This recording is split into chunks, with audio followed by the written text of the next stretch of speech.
Well, have you ever been somewhere and randomly run into someone from your past or met someone with a previously unknown connection to you? Happens all the time. These kind of small world stories are very common, and two Madison authors have written a book about it. Bobbi Zehner and her co-editor Kate Conklin have collected 90 stories in this book. It's an anthology called Under a Shared Umbrella, Tales of Synchronicity and Happenstance. Nice to see you both. Thank you for having us here. So this is basically, you know, people always say we're divided by 6 degrees of separation, and maybe fewer than that. Tell us a little bit about the inspiration for the book. The inspiration actually is from Bobbi's life experiences. This happens to her all the time. I have to say, it does not happen to me.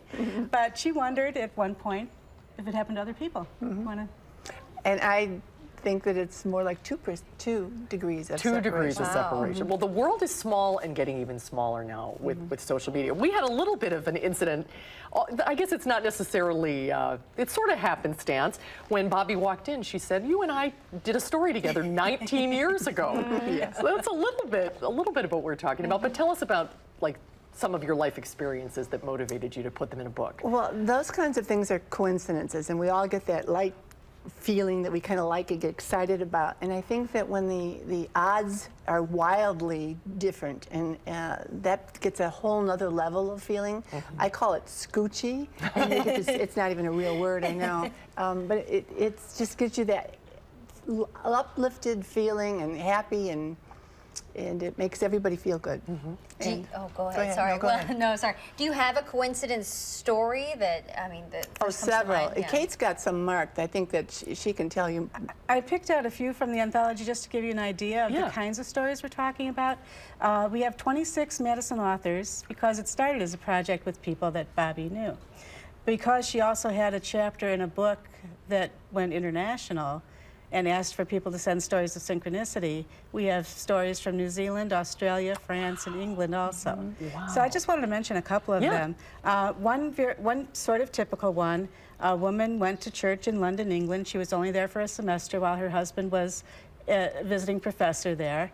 She sat next to a woman who never had been to that church before. They started exchanging information.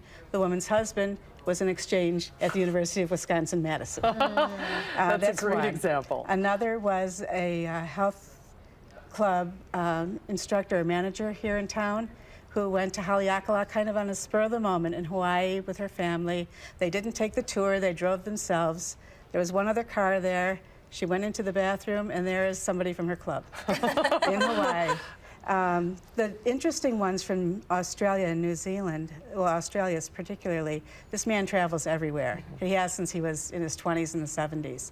And everywhere he went, he kept running into the same person.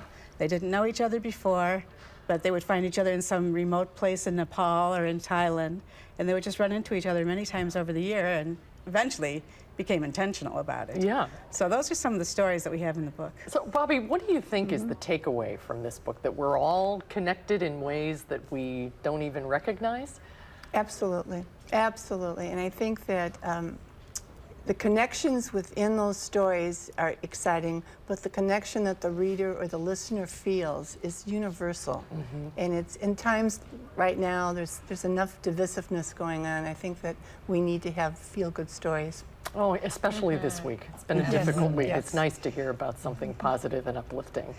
Well, congratulations on the book. Thank you. And if you'd like to meet Bobbi and Kate and share some stories of your own, they're holding a book signing tonight at 7 o'clock at Mystery to Me Bookstore on Monroe Street. Best of luck to both of you. Thank you so much. Good to see you guys. Thanks for being here. Let's do it again before the next 19 years. Okay.